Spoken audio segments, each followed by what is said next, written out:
Senhor presidente, senhores deputados, senhores senadores, uso a palavra aqui hoje primeiro para lamentar que hoje nós não vamos deliberar os vetos em relação à LDO da educação, né? O reajuste da merenda, o reajuste do Bolsa Permanência, o piso de investimentos para os institutos federais, para as universidades federais. Foi adiada essa discussão, mas há um compromisso de que seja deliberado já na segunda-feira, e compromisso pela derrubada, e sem dúvida nenhuma essa vai ser uma grande conquista, essa vai ser uma grande,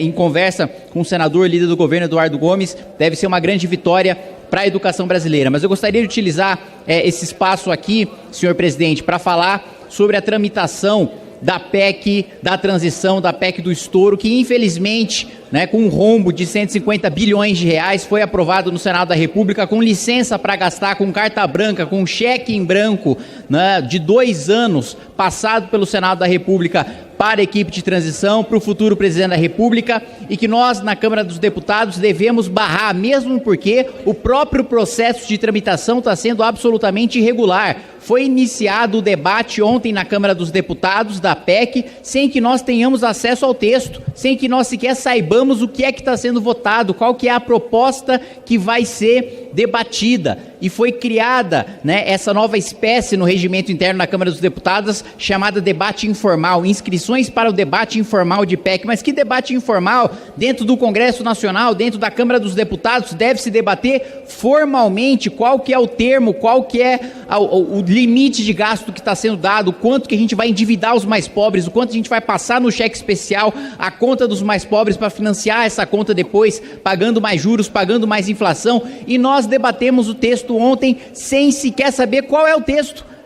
Nós debatemos, iniciamos o debate da PEC sem saber qual que é a PEC que vai ser votada, ou seja, é um absoluto escárnio com a população, uma PEC que também permite e acaba de uma vez por todas com o teto de gastos, permitindo que ele seja finalizado via lei complementar, ou seja, nenhuma PEC mais vai ser necessária para discutir a principal âncora fiscal do nosso país e dar uma previsão genérica, né? O novo governo vive dizendo que não, quer dar estabilidade, quer dar as bases para o desenvolvimento econômico, e a grande base para desenvolvimento econômico que o novo governo dá é dizer na nova PEC que vai ter uma lei complementar que vai dar uma nova âncora fiscal, sem dar nenhum detalhe de qual que vai ser essa âncora fiscal, de quem é que vai determinar isso daí, de quanto é que vai ser o limite de gasto, quanto é que vai ser o limite de dívida. Nós não sabemos o que vai ser votado, nós não sabemos qual que é a lei complementar que vai vir depois como âncora fiscal, e ainda assim estamos debatendo normalmente, como se a gente estivesse num ambiente de normalidade, debatendo uma PEC como qualquer outra, quando nós estamos debatendo uma PEC que não seguiu o trâmite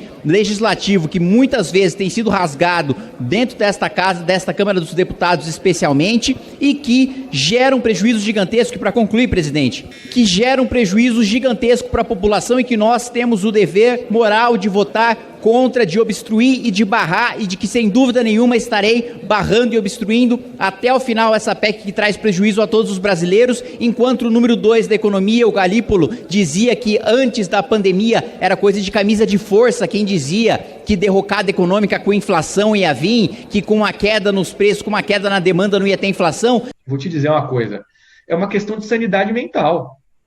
Porque como é que eu converso com um sujeito que vem dizer para mim que vai ter inflação num cenário de derrocada da economia como essa? Como é que você conversa com esse sujeito? É camisa de força. Tivemos uma das piores inflações, tivemos derrocada econômica, e o pior cenário, que era que o sujeito dizia que quem previa merecia a camisa de força, se concretizou. E esse sujeito agora tem poder sobre a nossa economia, e esse sujeito agora é o número 2 e é um dos responsáveis por mandar a tal da nova âncora fiscal que vai vir. Então, senhor presidente, é o dever deste parlamento barrar essa PEC e obstruir para que não dê tempo de ser votada, não dê tempo de regressar ao Senado da República. Obrigado.